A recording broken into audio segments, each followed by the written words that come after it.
أسألك يا من هو الله الذي نحمده ونصلي على رسوله الكريم اما بعد بسم الله الرحمن الرحيم اللهم صل على محمد وعلى آل محمد وبارك وسلم رب اشرح لي صدري ويسر لي امري واحلل عقدة من لساني يفقهوا قولي واجعل لي وزيرا من اهلي آمین یا رب العالمین۔ ناظرین کرام السلام علیکم ورحمۃ اللہ وبرکاتہ۔ تعلیمات قرآن سیریز میں آپ کو خوش آمدید کہتے ہیں۔ انشاءاللہ آج ہم قرآن حکیم کے 27ویں پارے کا مطالعہ کرنے کی کوشش کریں گے۔ ہمیشہ کی طرح سب سے پہلے پروگرام کے آغاز میں آپ کے سامنے تعارف رکھیں گے۔ سب سے پہلا نقطہ جو کہ بیان کیا جا چکا، قرآن کریم کے پارہ نمبر 27 کا مطالعہ یہ آج پیش خدمت ہے۔ سورۃ الذاریات رکوع نمبر 2 تا سورۃ الحدید رکوع نمبر 4 یہ صورتیں ہیں، اور آیات کا ذکر بھی کر دوں۔ سورۃ الذاریات آیت نمبر 31 تا سورۃ الحدید آیت نمبر 29 یہ آیات ہیں ان صورتوں کی، اور ان کے درمیان مزید صورتیں جن کا انشاءاللہ مطالعہ کیا جائے گا۔ مقاصد مطالعہ اب تو آپ کو یاد بھی ہو گئے ہوں گے، لیکن پیش کر دیتے ہیں۔ پہلی بات، پارہ نمبر 27 کی آیات کے مضامین کا جائزہ، یہ ایک اوور ویو ہوتا ہے جس سے پارے کے مضامین ہمارے سامنے آتے ہیں۔ منتخب آیات کا مطالعہ جس میں کچھ رہنمائی کا سامان، بلکہ کافی کچھ رہنمائی کا سامان ہوتا ہے، اس پر ہم بات کرتے ہیں، اور زیر مطالعہ آیات میں بیان شدہ اہم اوامر و نواہی کا تذکرہ، ڈوز اینڈ ڈونٹس کا بیان بھی آپ کے سامنے رکھیں گے انشاءاللہ۔ ناظرین کرام، سورۃ الذاریات کا مطالعہ شروع کرتے ہیں۔ گو کہ سورت کا آغاز 26 پارے میں ہو چکا ہے، البتہ اس کی آیات کا تجزیہ آپ کے سامنے رکھتے ہیں۔ پہلی 19 آیات میں احوال آخرت کا تذکرہ ہے، پھر آیات 20 تا 23 آیات آفاقی و انفسی پر غور کی دعوت، کائنات اور ہمارے وجود میں نشانیاں۔ آیات 24 تا 46 تاریخ سے عبرت دلائی گئی ہے مختلف قوموں کے واقعات بیان کر کے۔ آیات 47 تا 51 آخرت کے بارے میں ایک دلیل کا ذکر ہے۔ پھر آیات 52 تا 60 مشرکین مکہ کے ساتھ کشمکش کا بیان ہے۔ یہ تو سورت کے مضامین کا اوور ویو۔ اب آئیے جائزہ رکھتے ہیں آپ کے سامنے آیت با آیت، جس میں اور اہم مضامین ہمارے سامنے آ جاتے ہیں۔ 27 پارہ شروع ہوتا ہے، وہاں اولاً آیات 31 تا 37 قوم لوط پر پتھروں کی بارش، اس کا تذکرہ ہے۔ آیات 38 تا 40 آل فرعون کا غرق ہونا، اس کا بیان۔ آیات 41 تا 42 قوم عاد پر تیز آندھی کا عذاب۔ آیات 43 تا 46 قوم ثمود اور قوم نوح کی تباہی کا بیان۔ آیات 47 تا 51 اللہ تعالیٰ کی بے مثال قدرت کے مظاہر، ہر شے اللہ نے جوڑے جوڑے پیدا کی اور آسمان کو اللہ وسعت دیے چلا جا رہا ہے، اس کا تذکرہ۔ آیات 52 تا 55 رسول اللہ صلی اللہ علیہ وسلم کی ذمہ داری سمجھانا ہے، منوانا نہیں۔ پیغمبر سمجھانے اور دعوت دینے کے لیے بھیجے گئے، منوانا ان کا کام نہ تھا۔ اور آخر میں آیات 56 تا 60 انسانوں اور جنوں کا مقصد تخلیق اللہ تعالیٰ کی عبادت ہے۔ جنات کو اور انسانوں کو اللہ سبحانہ و تعالیٰ نے اپنی عبادت کے لیے پیدا کیا، اور اسی کے بیان پر مزید باتوں کے ساتھ سورت کا اختتام ہوتا ہے۔ ناظرین کرام، سورۃ الذاریات کی منتخب آیات کے مطالعے کے ضمن میں ایک ہی آیت کا انتخاب کیا گیا ہے، آئیے اس کا مطالعہ آپ کے سامنے رکھتے ہیں۔ سورہ ذاریات آیت نمبر 56 موضوع ہے زندگی آمد برائے بندگی۔ قرآن حکیم ارشاد ہوا اس مقام پر، وَمَا خَلَقْتُ الْجِنَّ وَالْإِنسَ إِلَّا لِيَعْبُدُونَ۔ ترجمہ، اور میں نے جنات اور انسانوں کو محض اسی لیے پیدا کیا ہے کہ وہ میری عبادت کریں۔ اللہ ہمارا معبود، اس نے اپنی عبادت کے لیے ہمیں پیدا کیا۔ اللہ 24 گھنٹے ہمارا معبود ہے، تو 24 گھنٹے اس کی عبادت کا تقاضا ہے۔ ہاں، کچھ اعمال براہ راست عبادت ہے، نماز ہے، رکوع ہے، سجود ہے، اور قربانی ہے، طواف ہے، اور بہت سارے اعمال ایسے ہیں کہ جب بندہ اللہ کے حکم کے مطابق اور نبی کریم صلی اللہ علیہ وسلم کی تعلیم کے مطابق عمل کرے تو اس کے وہ اعمال عبادت بن جاتے ہیں۔ ماں باپ کو محبت اور شفقت کی نگاہ سے دیکھنا، حج کا ثواب ملتا ہے۔ معاملہ تو ماں باپ کے ساتھ ہے، مگر پیغمبر علیہ السلام کی تعلیم کے مطابق ہے تو یہ انڈائریکٹلی عبادت کا عمل بن جائے گا۔ اور پھر اللہ کی عبادت زندگی کے تمام گوشوں میں، حتیٰ کہ معاشرت ہو، معیشت ہو، سیاست ہو، عدالت ہو، ریاست ہو، انفرادی اجتماعی دونوں سطحوں پر اللہ کی عبادت کا تقاضا ہے۔ اللہ ہمیں اس کی توفیق عطا فرمائے۔ ناظرین کرام، اس کے بعد سورۃ الذاریات کی آیات میں آنے والے اوامر اور نواہی کا بیان آپ کے سامنے رکھیں گے انشاءاللہ۔ پہلے اوامر یعنی ڈوز کا بیان۔ اللہ کی نشانیوں پر غور و فکر کرنا، آیت نمبر 49۔ اہل ایمان کو نصیحت اور یاد دہانی کرانا، آیت نمبر 55۔ اللہ تعالیٰ کی عبادت کرنا، آیت نمبر 56۔ ناظرین کرام، اس کے بعد سورہ ذاریات کے نواہی کا تذکرہ، حق سے اعراض اور تکبر کرنا، آیت نمبر 39۔ پیغمبر کی بات کو جادو اور دیوانگی کہنا، معاذ اللہ، آیت نمبر 39۔ رب کے احکامات سے سرکشی، آیت نمبر 44۔ اللہ کے ساتھ کسی اور کو معبود ٹھہرانا، آیت نمبر 51۔ ہٹ دھرمی کرتے ہوئے عذاب کی جلدی مچانا، آیت نمبر 59۔ ناظرین کرام، یہ سورہ ذاریات کے اوامر اور نواہی کا بیان مکمل ہوا۔ اس کے بعد سورۃ الطور کا آغاز ہوا چاہتا ہے، البتہ پہلے ربط صورت آپ کے سامنے رکھیں گے، پھر سورہ طور کا آغاز کریں گے انشاءاللہ تعالی۔ ربط صورت کے حوالے سے پہلی بات، سورۃ الذاریات میں وقوع قیامت کے دلائل کا بیان ہے، جبکہ سورۃ الطور میں پے در پے سوالات کے انداز میں ضمیر انسانی کو جھنجھوڑ کر آخرت کی توجہ دلائی گئی ہے۔ فطرت انسانی میں بھی آخرت کی پکار موجود ہے، ضمیر کو جھنجھوڑا گیا ہے اس تعلق سے سورہ طور میں۔ ناظرین کرام، اس کے بعد سورۃ الطور کے مضامین کا تجزیہ پیش خدمت ہے۔ پہلی 16 آیات کافروں کے لیے شدید عذاب کی وعید ہے، پھر آیات 17 تا 28 متقیوں کے لیے حسین انجام کی بشارت، پھر آیات 29 تا 47 کافروں کے لیے شدید غیظ و غضب کا بیان، اور آیات 48 تا 49 نبی اکرم صلی اللہ علیہ وسلم کے لیے صبر اور ذکر کی تلقین ہے۔ اس کے بعد ناظرین کرام، سورۃ الطور کی آیات کا جائزہ یعنی آیت بآیت موضوعات آپ کے سامنے رکھنا چاہیں گے۔ پہلی 8 آیات میں کافروں پر عذاب آ کر رہے گا، قسم کھا کر اللہ تعالیٰ نے یہ بات بیان فرمائی ہے۔ آیات 9 تا 16 کافروں کا بدترین انجام، کل کیا کچھ ان کے ساتھ ہولناکیاں پیش آئیں گی آخرت میں، اس کا ذکر ہے۔ آیات 17 تا 20 پرہیزگاروں کا حسین انجام، وہ اللہ کی نعمتوں میں ہوں گے اور انجوائے کر رہے ہوں گے، اگر آپ مجھے اجازت نہیں میں کہوں کہ ان کے اس انجوائے کرنے کی کیفیات کو، مزے لینے کی کیفیات کو اللہ نے بیان فرمایا ہے۔ آیت نمبر 21 نیک اولاد جنت میں ساتھ ہوگی، بڑا پیارا مقام ہے، جنتی گھرانہ، ماں باپ بھی ایمان پر، اولاد بھی ایمان پر، اللہ جنت میں ملا دیں گے، اللہ ہمیں ایسے ہی گھرانے عطا فرمائے۔ آیات 22 تا 24 جنت کی نعمتیں، ان کا تذکرہ ہے۔ آیات 25 تا 28 گھر میں خدا خوفی اختیار کرنے کا انعام، دنیا میں اللہ کا خوف رکھتے ہوئے زندگی بسر کی جن گھر والوں نے، اب وہ جنت میں آخرت میں مزوں میں ہوں گے، اللہ ہمیں ان میں شامل فرمائے۔ آیات 29 تا 32 اللہ تعالیٰ کا گستاخان رسول پر غیظ و غضب، رسولوں کی شان میں گستاخیاں کرنے والے وہ اللہ کے عذاب میں مبتلا کیے جاتے ہیں۔ آیات 33 تا 34 عظمت قرآن کا بیان کہ تم اس جیسا کلام پیش نہیں کر سکتے، مشرکین کو چیلنج دیا گیا۔ آیات 35 تا 43 مخالفین حق کو گریبان میں جھانکنے کی دعوت، اپنے اندر تلاش کرو، اپنے آپ سے معلوم کرو کیا اللہ کے بارے میں تمہیں کوئی شک ہے، اللہ اکبر۔ آیات 44 تا 47 مخالفین حق پر 2 عذاب آئیں گے، اور 2 عذابوں کا ذکر قرآن بار بار کرتا ہے، دنیا میں بھی عذاب آئے گا اور آخرت کا عذاب تو سب سے بڑا ہے۔ اور آخر میں آیات 48 تا 49 نبی اکرم صلی اللہ علیہ وسلم پر اللہ تعالیٰ کی نظر کرم کہ نبی آپ صبر کیجئے، بے شک آپ ہماری نگاہوں کے سامنے ہیں، اللہ کا التفات اور نظر کرم کا بیان ہے۔ ناظرین کرام، اس کے بعد سورۃ الطور کی منتخب آیات میں سے ایک آیت کا مطالعہ آپ کے سامنے رکھنا چاہیں گے، آئیے اس کا مطالعہ کریں۔ سورۃ طور کی آیت نمبر 21 جنتی گھرانہ، ارشاد ہو رہا ہے والذین آمنوا واتبعتهم ذریتهم بایمان الحقنا بهم ذریتهم وما التناهم من عملهم من شیء کل امرئ بما کسب رہین۔ ترجمہ، اور جو لوگ ایمان لائے اور ان کی اولاد نے بھی ایمان میں ان کی پیروی کی، ہم ان کی اولاد کو بھی ان کے درجے تک پہنچا دیں گے اور ان کے عمل میں سے کچھ کم نہ کریں گے، ہر شخص اپنے اپنے اعمال کا گروی ہے۔ یہ سورہ طور کی آیت 21۔ جنتی گھرانہ کیسا؟ ماں باپ بھی ایمان پر ہوں، اولاد بھی ایمان پر ہو، اور اللہ ایمان کے ساتھ ایمان کے تقاضوں پر عمل کی بھی توفیق دے۔ رخ زندگی صاحب ایمان والا ہے تو اللہ گھر والوں کو جمع فرما دیں گے، اللہ ہمیں ایمان کے تقاضوں پر عمل کی محنت ہمارے گھرانوں میں کرنے کی توفیق عطا فرمائے۔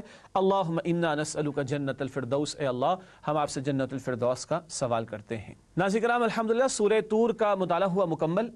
ظاہری بات ہے پوری سورت کو تو مطالعہ کر بھی نہیں رہے، یعنی مضامین کا تجزیہ اور منتخب آیات، اور 27ویں پارے میں کئی صورتیں ہیں تو منتخب آیات بھی ہر آیت میں سے ایک ایک دو ہی ہم لے سکیں گے۔ البتہ میں عرض کر رہا تھا کہ سورہ طور کے بعد اب سورہ نجم کا آغاز ہوا چاہتا ہے، البتہ پہلے ان دونوں کا ربط صورت آپ کے سامنے رکھتے ہیں۔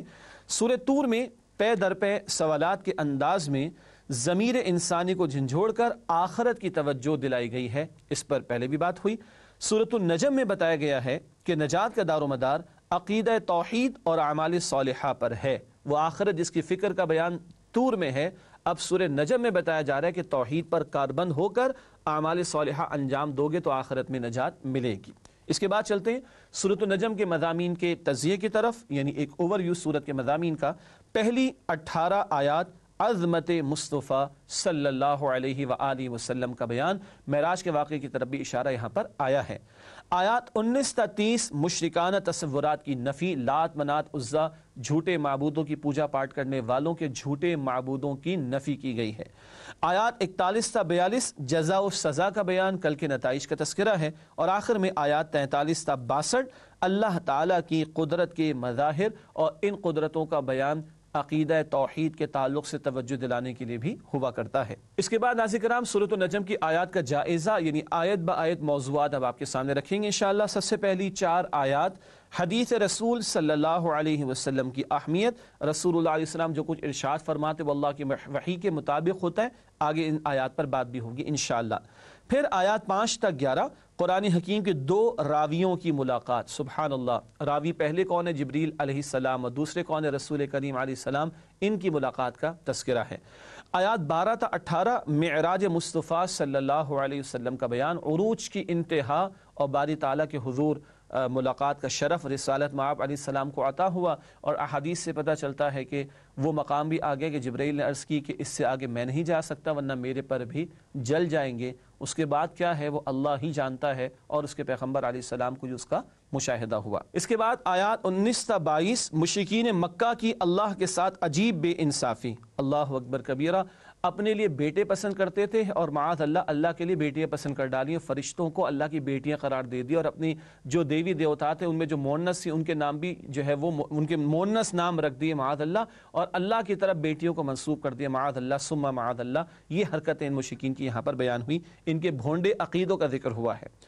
آیات 23 سے 25 مشرکانہ تصورات کی بنیاد محض گمان ہے، کوئی حقیقی دلائل ان کے پاس ہو ہی نہیں سکتے شرک کے، یہ گمان کی بنیاد پر انہوں نے برے عقائد گھڑ رکھے ہیں۔ آیات 26 سے 28 اللہ تعالیٰ کی اجازت کے بغیر کوئی شفاعت نہ کر سکے گا، قیامت کے دن شفاعت ہوگی مگر اللہ کے حکم سے ہوگی، اور وہ کرے گا جس کے لیے اللہ اجازت دے گا، اور اس کے لیے ہوگی جس کے لیے اللہ سبحانہ و تعالیٰ پسند فرمائیں گے۔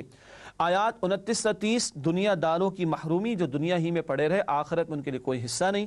آیات 31 سے 32 کبیرہ گناہوں سے بچنے والوں کے لیے بشارت، بڑے گناہ کبیرہ گناہ ان سے جو بچتے رہتے ہیں ان کے صغیرہ گناہوں کو اللہ سبحانہ و تعالیٰ اپنے فضل سے معاف بھی فرما دیں گے۔ آیات 33 تا 35 کیا دولت مندوں سے اللہ تعالیٰ راضی ہے؟ قطعاً نہیں۔ مشرکین کا خیال تھا کہ ہمارے سرداروں میں سے کسی کو وحی ملنی چاہیے، تو بھائی اللہ کے ہاں کسی کا مقام جو ہے وہ دولت اور مال کی بنیاد پر نہیں ہے، وہ تو تقوی کی بنیاد پر ہے۔ آیات 36 تا 42 انسان کا عمل اس کے کام آئے گا، جو تم بیج بو رہے ہو وہی فصل تم کاٹو گے، اور تمہارے ساتھ تمہارے اعمال کی پونجی ہی کل جانے اور کام آنے والی ہے۔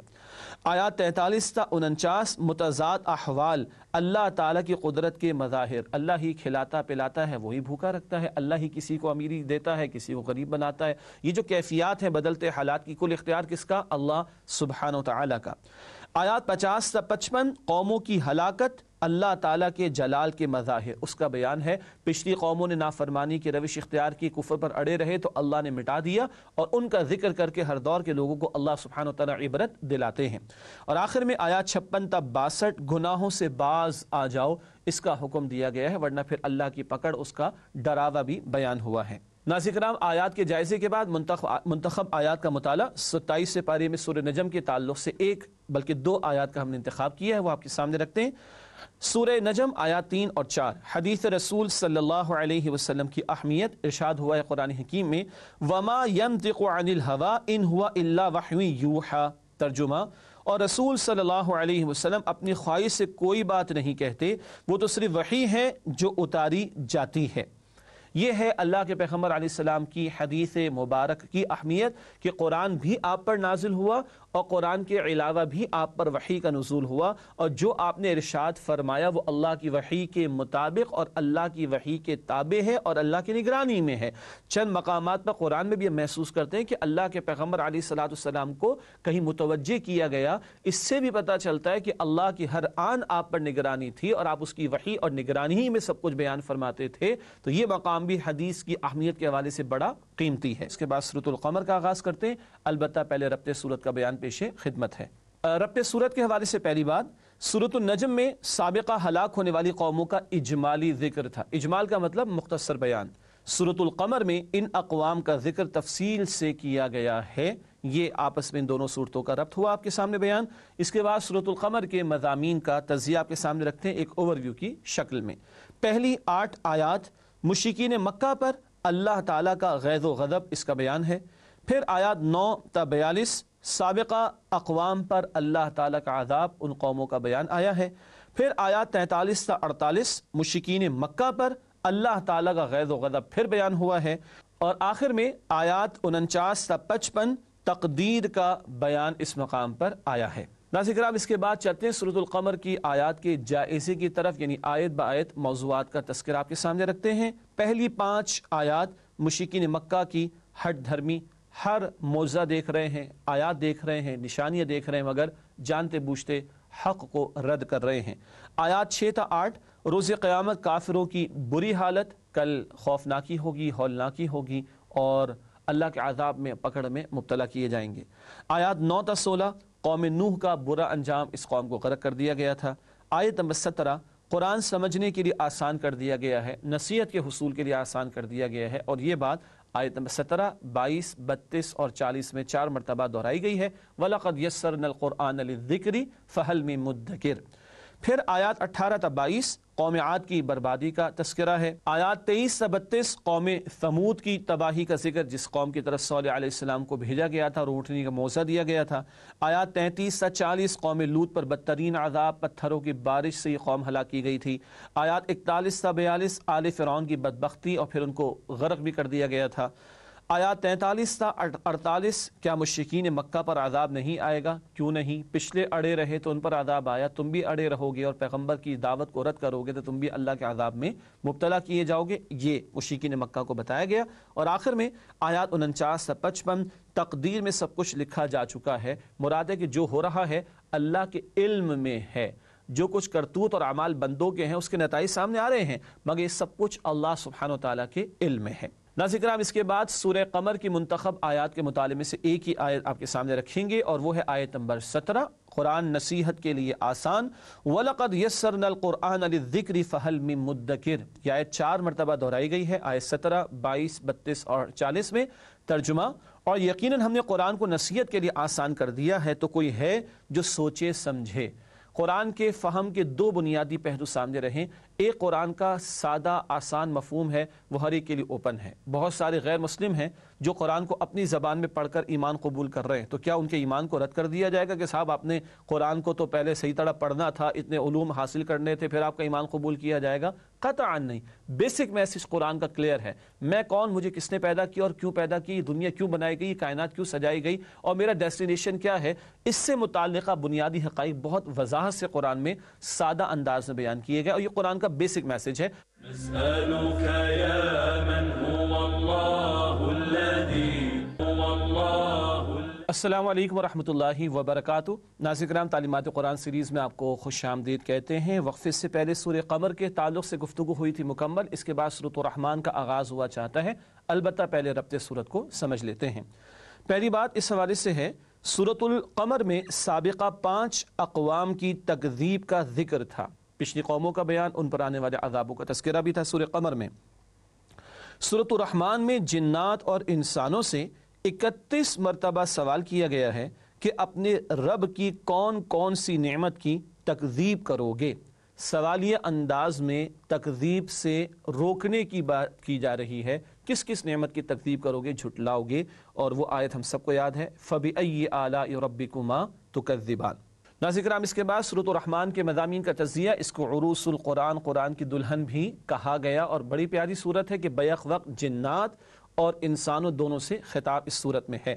پہلی 4 آیات عظمت قرآن کا بیان ہے، پھر آیات 5 تا 36 اللہ تعالیٰ کی قدرت کے مظاہر کا ذکر ہے، آیات 37 تا 45 اہل جہنم پر عذاب کا بیان ہے، اور آخر میں آیات 46 تا 78 اہل جنت پر انعامات کا تذکرہ ہے۔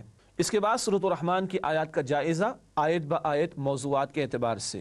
پہلی 4 آیات عظمت قرآن کا بیان، اس پر آگے بات کریں گے انشاءاللہ تعالی۔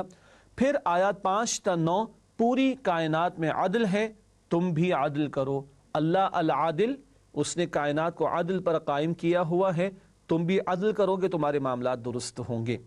آیات 10 تا 12 زمین پر اللہ تعالیٰ کی نعمتیں، ان کا تذکرہ، خواہ وہ پھول ہوں، اناج ہوں، جو کچھ بھی ہے اللہ ہی کی عطا۔ آیت نمبر 13 تم اپنے رب کی کن کن نعمتوں کو جھٹلاؤ گے، فَبِأَيِّ آلَاءِ رَبِّكُمَا تُكَذِّبَانِ۔ اس کے بعد آیات 14 تا 25 قدرت باری تعالیٰ کے مظاہر، اللہ کی قدرتوں کا تذکرہ ہو رہا ہے۔ آیات 26 تا 28 دنیا کی رعنائیوں کا انجام، سب کچھ فنا ہو جانے والا ہے۔ آیات 29 تا 30 ہر شے اللہ تعالیٰ کے در کی فقیر ہے، سب اس کے محتاج ہیں، وہ کسی کا محتاج نہیں ہے۔ آیات 31 تا 36 انسانوں اور جنات کی بے بسی، وہ اللہ کی قدرت اور علم سے باہر نہیں نکل سکتے، اللہ کے اختیار ہی کے تحت رہ سکتے ہیں۔ اللہ نے آنکھ دیکھنے کو بنائی، بندہ اس سے بولنا چاہے تو نہیں بول سکتا، سننا چاہے تو نہیں سن سکتا، ان سارے معاملات میں بندہ اللہ کے حکم کے ہی تابع ہے۔ آیات 37 تا 45 روز قیامت مجرموں کا انجام بیان ہوا، اور بڑا شدید عذاب ان کو دیا جائے گا، اور ان کو شعلے بھی مارے جائیں گے، استغفر اللہ۔ آیات 46 تا 55 اصحاب الیمین کی جنت، دائیں ہاتھ والوں کی جنت، اس کی نعمتوں کا بیان ہو رہا ہے۔ پھر آیات 56 تا 61 اصحاب الیمین کی بیویاں، وہ ایسی اٹھان پر ان کو کھڑا کیا جائے گا کہ پہلے کسی نے انہیں چھوا تک نہیں ہوگا۔ آیات 62 تا 69 مقربین کی جنت کا بیان، جو جنت میں اعلیٰ درجات والے ہوں گے، اور آخر میں آیات 70 تا 78 میں مقربین کی بیویاں، ان کا تذکرہ ہے، اور اس بیان میں ذکر آتا ہے حور مقصورات فی الخیام، وہاں وہ حوریں جو ہیں وہ پوشیدہ ہوں گی خیموں میں۔ جنتی عورتوں اور حوروں کے بھی پوشیدہ رہنے کا، پردے میں رہنے کا قرآن تذکرہ کرتا ہے، اس سے آج دنیا میں خواتین کے پردے میں رہنے کی طرف بھی توجہ دلائی گئی ہے۔ بہرحال یہ سورہ رحمان کی آیات کا جائزہ، اب آئیے اس کی چند منتخب آیات کا مطالعہ آپ کے سامنے رکھیں۔ پہلی 4 آیات کا انتخاب کیا گیا ہے سورہ رحمان کی۔ الرحمن علم القرآن خلق الانسان علمہ البیان، اس کو ہم نے موضوع دیا ہے بہترین صلاحیت قرآن کے لیے لگاؤ۔ آئیے ان 4 آیات کا ترجمہ کرتے ہیں۔ اللہ جو رحمان ہے، اسی نے قرآن کی تعلیم فرمائی، اسی نے انسان کو پیدا کیا اور اسے بولنا سکھایا۔ ہمارے استاد محترم ڈاکٹر اسرار احمد صاحب رحمۃ اللہ علیہ، اللہ ان پر اپنی رحمتیں نازل فرمائے، انہوں نے ان 4 آیات کا بڑا پیارا تجزیہ کیا ہے۔ رحمان اللہ کا سب سے زیادہ پیارا صفاتی نام۔ علم القرآن، سارے علوم اللہ نے سکھائے، لیکن جو چوٹی کا علم سکھایا اللہ نے وہ قرآن کا علم ہے۔ خلق الانسان، اللہ نے انسان کو پیدا کیا، ساری مخلوقات کو اللہ نے پیدا کیا، مگر اس کی تخلیق کا شاہکار انسان۔ علمہ البیان، بولنا سکھایا، بیان کی صلاحیت عطا فرمائی، حالانکہ سننے کی، دیکھنے کی اور صلاحیتیں بھی اللہ ہی نے عطا فرمائی، مگر جو بہترین صلاحیت بندے کو عطا کی گئی وہ بولنے کی صلاحیت ہے۔ حاصل کلام وہ اللہ جو رحمان ہے، اس نے اپنی رحمانیت کے طفیل بہترین مخلوق انسان کو بہترین علم یعنی قرآن سکھایا۔ اس بہترین مخلوق کو چاہیے کہ اپنی بہترین صلاحیتوں کو بہترین کام میں استعمال کرے۔ یہ ان 4 آیات کا ایک بڑا پیارا حاصل۔ اور حدیث بخاری شریف میں اللہ کے پیغمبر صلی اللہ علیہ وسلم نے فرمایا، خیرکم من تعلم القرآن وعلمہ، تم میں سے بہترین وہ جو قرآن سیکھے اور قرآن سکھائیں۔ اللہ تعالی ہمیں اس حدیث کا مصداق بننے کی اور قرآن کو مزید سیکھنے، سمجھنے اور اس کے احکامات پر عمل کرنے اور اس کے پیغام کو دوسروں تک پہنچانے کی توفیق عطا فرمائے۔ اگلی آیت جس کا انتخاب کیا گیا وہ آیت نمبر 13 ہے۔ رب کی کس کس نعمت کو جھٹلاؤ گے؟ مشہور آیت ہے فَبِأَيِّ آلَاءِ رَبِّكُمَا تُكَذِّبَانِ۔ 31 مرتبہ یہ ایک ہی آیت، 78 آیات ہیں کل الرحمن میں، اور 31 مرتبہ یہ آیت دہرائی گئی۔ ترجمہ، تو تم اپنے پروردگار کی کون کون سی نعمت کو جھٹلاؤ گے؟ یہ ہے اللہ کی طرف سے سوالیہ انداز۔ اللہ کی نعمتوں کا شمار بھی ممکن نہیں۔ قرآن نے 2 مرتبہ کہا، سورہ نحل اور سورہ ابراہیم میں، وَإِن تَعُدُّوا نِعْمَةَ اللَّهِ لَا تُحْصُوهَا، اور اگر تم اللہ کی نعمتوں کو شمار کرنا چاہو بھی تو شمار نہیں کر سکتے۔ یہاں فرمایا کس کس نعمت کو جھٹلاؤ گے؟ اللہ کی تو نعمتوں کو شمار کرنا بھی ممکن نہیں ہے۔ یہ الفاظ جنات نے سنے، جامع ترمذی کی روایت ہے، تو انہوں نے ایک بڑا پیارا جملہ ادا کیا، لا بشیء من نعمک ربنا نکذب فلک الحمد۔ اللہ کے پیغمبر علیہ السلام نے صحابہ کرام کو بتایا کہ تمہارے بھائی، الفاظ سنیے گا، تمہارے بھائی جنات نے یہ جملہ، یہ آیت جب سنی تو انہوں نے پڑھا، لا بشیء من نعمک ربنا نکذب فلک الحمد، اے ہمارے رب آپ کی نعمتوں میں سے کسی شے کا بھی ہم انکار نہیں کرتے، کسی شے کو بھی ہم نہیں جھٹلاتے، فلک الحمد، تعریف اور حمد اور شکر اور ثنا آپ کے لیے ہے، تو ہمیں بھی اس آیت کو پڑھتے ہوئے سنتے ہوئے یہ الفاظ پڑھ لینے چاہیے، لا بشیء من نعمک ربنا نکذب فلک الحمد۔ ناظرین کرام، سورۃ الرحمن کے بعد سورۃ الواقعہ کا آغاز ہوا چاہتا ہے، البتہ پہلے ربط سورت حسب معمول آپ کے سامنے رکھیں گے، نوٹ فرمائیے گا۔ سورۃ الرحمن کے آغاز میں جبکہ سورۃ الواقعہ کے اختتام پر عظمت قرآن کا بیان ہے دونوں صورتوں میں عظمت قرآن کا بیان، رحمان میں شروع میں، واقعہ میں آخر میں۔ مزید بنا دونوں صورتوں میں مقربین جنت، عام اہل جنت اور اہل جہنم تینوں گروہوں کا ذکر ہے۔ عام اہل جنت دائیں ہاتھ والے، اور پھر مقربین ان کا، اور پھر اہل جہنم، تینوں گروہوں کا سورۃ الرحمن میں بھی ذکر ہے اور سورۃ الواقعہ میں بھی۔ اس کے بعد چلتے ہیں سورۃ الواقعہ کے مضامین کے تجزیے کی طرف، یعنی ایک اوور ویو سورت کے مضامین کا۔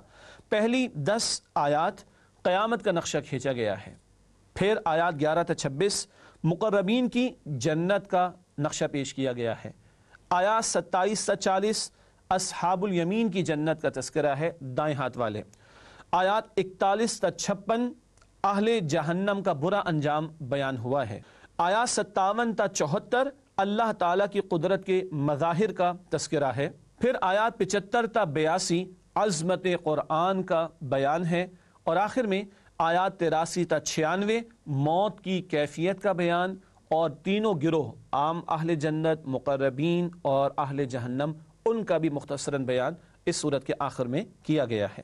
ناظرین کرام، اس کے بعد سورۃ الواقعہ کی آیات کا جائزہ، یعنی آیت بآیت موضوعات آپ کے سامنے رکھتے ہیں۔ پہلی 6 آیات قیامت کا منظر اللہ سبحانہ وتعالیٰ نے پیش کیا، اس دن کی ہولناکیوں کا تذکرہ ہے۔ پھر آیات 7 تا 11 انسانوں کی 3 گروہ میں تقسیم کا بیان، اور آگے پھر مزید اس کی تفصیلات ہیں۔ آیات 12 تا 26 میں سابقون کی جنت، مقربین کی جنت کا تذکرہ ہے۔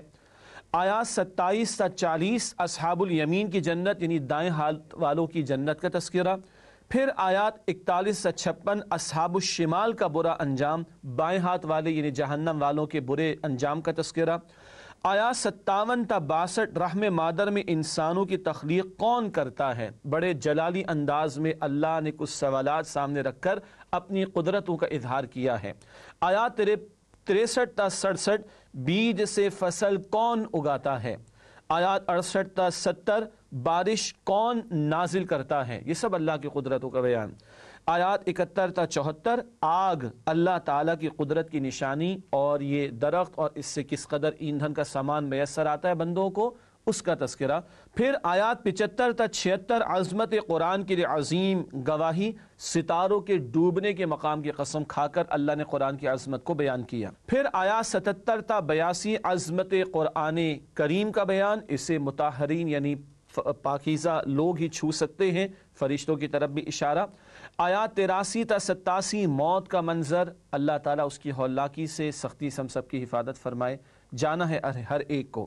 آیات 88 تا 91 نیک لوگوں کی موت کا بیان، اللہ عمدگی والی خیر والی موت اور خاتمہ ہمیں عطا فرمائے۔ اور آخر میں آیات 92 تا 96 برے لوگوں کی موت کا تذکرہ ہے، اللہ بری موت سے ہم سب کی حفاظت فرمائے۔ ناظرین کرام، اس کے بعد سورۃ الواقعہ کی چند منتخب آیات کا مطالعہ پیش خدمت ہے۔ جن آیات کا انتخاب کیا گیا ہے وہ ہیں آیات 88 تا 96 سورۃ الواقعہ میں سے روز قیامت لوگوں کے 3 گروہ، ان کا تذکرہ ارشاد ہوا ہے۔ فَأَمَّا إِن كَانَ مِنَ الْمُقَرَّبِينَ فَرَوْحٌ وَرَيْحَانٌ وَجَنَّةُ نَعِيمٍ وَأَمَّا إِن كَانَ مِنْ أَصْحَابِ الْيَمِينِ فَسَلَامٌ لَكَ مِنْ أَصْحَابِ الْيَمِينِ۔ ترجمہ، پھر اگر وہ اللہ کے مقربوں میں سے ہے تو اس کے لیے آرام اور خوشبودار پھول اور نعمت کے باغ ہیں، اور اگر وہ دائیں ہاتھ والوں میں سے ہے تو کہا جائے گا کہ تجھ پر سلام ہو کہ تو دائیں ہاتھ والوں میں سے ہے۔ یہ آیات 88 تا 91 کا ترجمہ، مقربین کا بیان، ان کے لیے خوشبودار پھول اور آرام و نعمت کے باغات کا ذکر ہے، اور دائیں ہاتھ والوں کا ذکر بھی ہے جن کے لیے سلامتی ہے۔ اللہ تعالی ہمیں جنت والوں میں شامل فرمائے۔ اس کے برعکس ارشاد ہو رہا ہے آگے سورہ واقعہ کی آیات 92 تا 96، وَأَمَّا إِن كَانَ مِنَ الْمُكَذِّبِينَ الضَّالِّينَ فَنُزُلٌ مِّنْ حَمِيمٍ وَتَصْلِيَةُ جَحِيمٍ إِنَّ هَذَا لَهُوَ حَقُّ الْيَقِينِ فَسَبِّحْ بِاسْمِ رَبِّكَ الْعَظِيمِ۔ ترجمہ، اور اگر وہ جھٹلانے والے گمراہوں میں سے ہے تو اس کے لیے کھولتے پانی کی ضیافت ہے اور جہنم میں داخل کیا جانا ہے۔ یہ خبر سراسر حق اور قطعاً یقینی ہے، پس تم اپنے عظیم الشان پروردگار کے نام کی تسبیح کرتے رہو اللہ ہمیں جہنم کے عذاب سے بچائے، کھولتا ہوا پانی استغفر اللہ اس کی ہولناکی اور عذابوں سے ہم سب کی حفاظت فرمائے، اور اللہ اپنی جنت الفردوس میں ہمیں جگہ عطا فرمائے۔ نسألك يا من هو الله الذي ناظرین کرام، اس کے بعد سورۃ الحدید کا آغاز ہوا چاہتا ہے، البتہ پہلے ربط سورت آپ کے سامنے رکھتے ہیں۔ سورۃ الواقعہ میں مقربین جنت اور عام اہل جنت کا ذکر تھا۔ سورۃ الحدید میں ان کی صفات حقیقی ایمان، انفاق فی سبیل اللہ، قتال فی سبیل اللہ، اللہ اور اس کے رسول کی نصرت بیان ہوئی ہیں۔ جنت والوں کی صفات دل میں حقیقی ایمان ہونا، انفاق بھی کرنا اللہ کی راہ میں، اللہ کی راہ میں جب موقع ہو تو جنگ بھی کرنا، اور اللہ اور اس کے رسول کی نصرت کرنا یعنی دین کی سربلندی کی جد و جہد کرنا۔ اللہ ہمیں اس کی توفیق عطا فرمائے۔ مکی صورتوں کا بیان مکمل ہوا، اب سورہ حدید مدنی صورت ہے اور 27 پارے کی آخری صورت ہے۔ آئیے اس کے مضامین کا تجزیہ آپ کے سامنے رکھیں۔ پہلی 6 آیات ذات و صفات باری تعالیٰ کا بیان، اللہ کی عظمتوں کا ذکر، پھر آیات 7 تا 11 دین اسلام کے تقاضوں کا بیان، تفصیل آگے آئے گی انشاءاللہ۔ آیات 12 تا 15 دین کے تقاضے اور انجام آخرت کا تذکرہ ہے۔ پھر آیات 16 تا 19 قرب الہی کے حصول کا راستہ، راہ الہی میں مال خرچ کرنا۔ آیات 20 تا 24 حیات دنیا اور اس کے حوادث، دنیا کا عارضی ہونا، اس کی زندگی کا عارضی فانی ہونا، اس کا تذکرہ ہوا ہے۔ آیت نمبر 25 قیام نظام عدل، تمام رسولوں کا مشن، پیغمبروں کے انقلابی مشن کا بیان، عدل کا قیام، نفاذ، جسٹس کا بات کریں گے آگے انشاءاللہ۔ اور آخر میں آیات 26 سے 29 رہبانیت دین کے تقاضوں سے فرار کی راہ ہے، یہ نصارہ نے اختیار کی تھی، یہ تذکرہ آخر میں کیا گیا اس صورت میں۔ ناظرین کرام، اس کے بعد سورۃ الحدید کی آیات کا جائزہ آیت با آیت موضوعات کی صورت میں آپ کے سامنے رکھتے ہیں۔ پہلی 2 آیات کائنات اللہ تعالیٰ کی فرما بردار ہے، کل کائنات میں اللہ ہی کا حکم جاری اور ساری، اور ہر شے، ہر مخلوق اس کے حکم پر عمل کر رہی ہے۔ ہاں، انسانوں کو اور جنات کو تھوڑا سا اختیار دیا ہے، اور اس کی بنیاد پر کر آخرت میں ان کے بارے میں سوال بھی ہوگا۔ آیت نمبر 3 کائنات میں اللہ ہی اللہ ہے، اسی کا حکم جاری اور ساری ہے۔ آیات 4 تا 6 اللہ تعالیٰ کا کائنات سے تعلق، کیا مطلب؟ اللہ نے کائنات کو بنانے کے بعد معاذ اللہ چھوڑ نہیں دیا، اللہ ذرے ذرے سے اور میکرو لیول ہی نہیں مائکرو لیول کی بھی ہر بات سے واقف ہے۔ آیت نمبر 7 دین اسلام کے 2 تقاضے، ایمان اور انفاق، اور انفاق صرف مال نہیں، ہر شے کا اللہ کی راہ میں۔ آیات 8 تا 9 تم دل سے ایمان کیوں نہیں لاتے، قرآن کی طرف آؤ، اس سے حقیقی ایمان پیدا ہوتا ہے۔ آیت نمبر 10 تم اللہ کی راہ میں خرچ کیوں نہیں کرتے، حالانکہ اللہ کے اجر و ثواب کے دروازے تو کھلے ہوئے ہیں۔ آیت نمبر 11 کون اللہ تعالیٰ کو قرض دے گا، کون ہے جس کے دین کی سربلندی کے لیے مال خرچ کرے گا، اللہ پکار لگا رہا ہے۔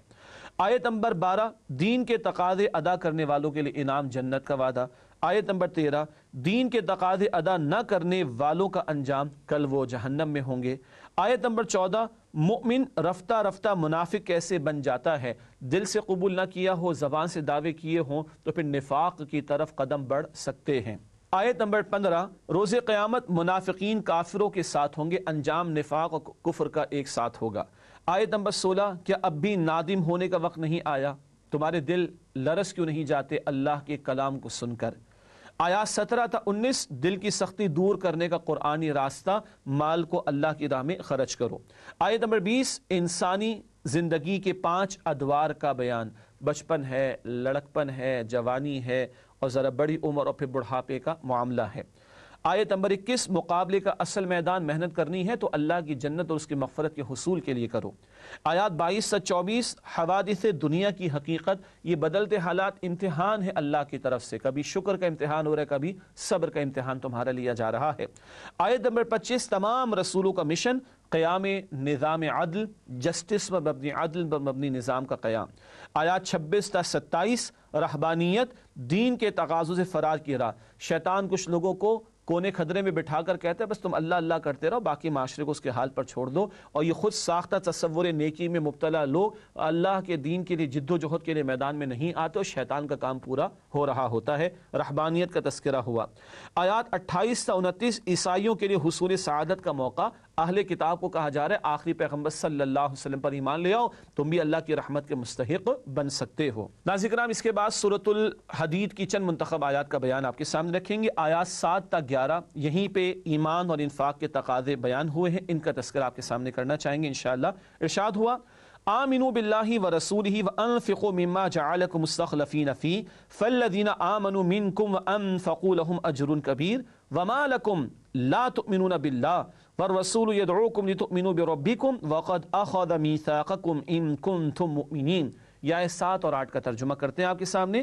ایمان لاؤ اللہ پر اور اس کے رسول صلی اللہ علیہ وسلم پر، اور خرچ کرو ہر اس شے میں سے جس پر تمہیں عارضی اختیار دیا گیا ہے۔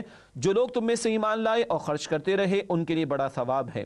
اور تمہیں کیا ہوا ہے کہ ایمان نہیں لاتے اللہ پر، حالانکہ رسول صلی اللہ علیہ وسلم تمہیں دعوت دیتے ہیں کہ ایمان لاؤ اپنے رب پر، اور رسول صلی اللہ علیہ وسلم لے چکے ہیں تم سے عہد اگر تم واقعی مؤمن ہو۔ دو تقاضے، دل سے ایمان لاؤ حقیقی ایمان، اور انفاق کرو ہر شے کا، وہ جان بھی ہے، وقت بھی ہے، صلاحیت بھی ہے، مال بھی ہے، اولاد بھی ہے، اس سب کو لگاؤ اللہ کے دین پر عمل اور اس کے دین کی دعوت اور اس کے دین کے نفاذ کی محنت کے لیے۔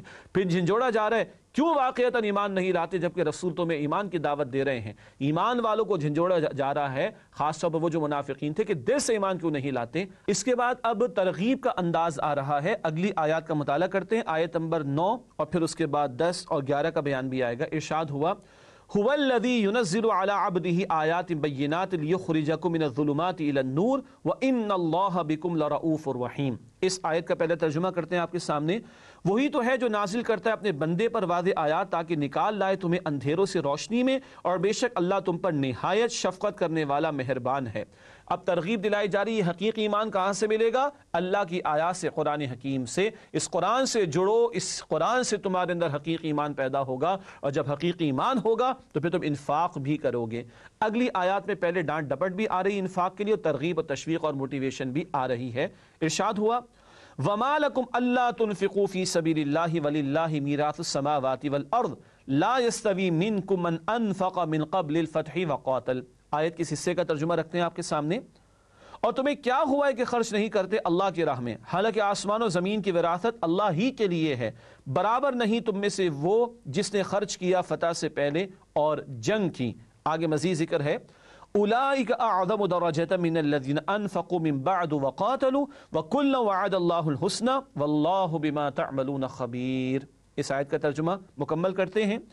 ایسے لوگوں کا درجہ ان لوگوں سے کہیں بڑھ کر ہے جنہوں نے بعد میں خرچ کیا اور جنگ کی، اور اللہ نے سب سے وعدہ کیا بڑی بھلائی کا، اور جو کچھ تم کرتے ہو اللہ اس سے باخبر ہے۔ اللہ سبحانہ و تعالیٰ ترغیب دلا رہے ہیں، پہلے تو جھنجھوڑا کیوں خرچ نہیں کرتے، سب کچھ تو اللہ کا ہے، اسی کو لوٹاؤ اور bank of Allah in limited میں جمع کرا لو، بینک اکاؤنٹ آخرت میں جمع کرا لو۔ اور آج مغلوبیت کا دور ہے، فتح مکہ سے پہلے کی بات ہو رہی ہے۔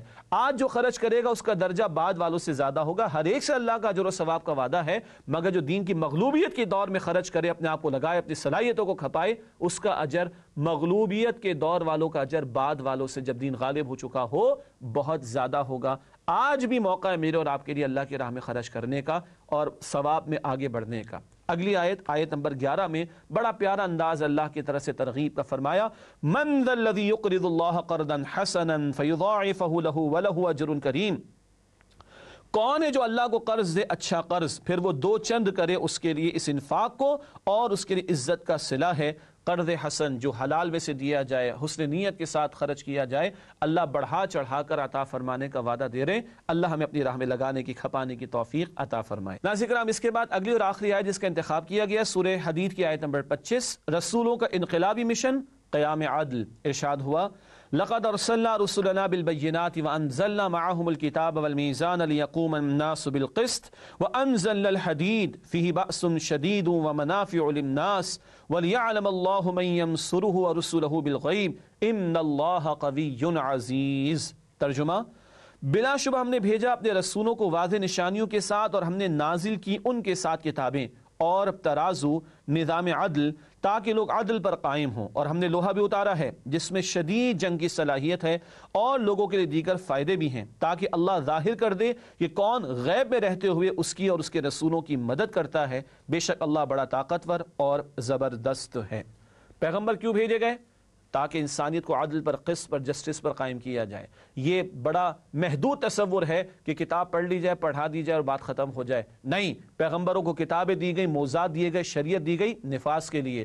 رسول اللہ نے بھی اللہ کا دین قائم اور نافذ کر کے دکھایا صلی اللہ علیہ وسلم، اور آج ختم نبوت کے بعد امت مسلمہ کے کاندھوں پر یہ ذمہ داری ہے کہ اللہ کے دین کو اللہ کی زمین پر قائم کرنے کی جد و جہد کرے تاکہ انسانیت کو عدل میسر آ سکے۔ وقت فرصت ہے، کہاں کام ابھی باقی ہے، نور توحید کا اتمام ابھی باقی ہے، اور اللہ ہمیں توفیق دے ہم اس کی اور اس کے رسول کی نصرت کرنے والے ہوں، یعنی دین کے غلبے کی جد و جہد کرنے والے ہوں۔ ناظرین کرام، آخر میں ہمیشہ کی طرح فرمان نبوی صلی اللہ علیہ وآلہ وسلم پیش خدمت ہے۔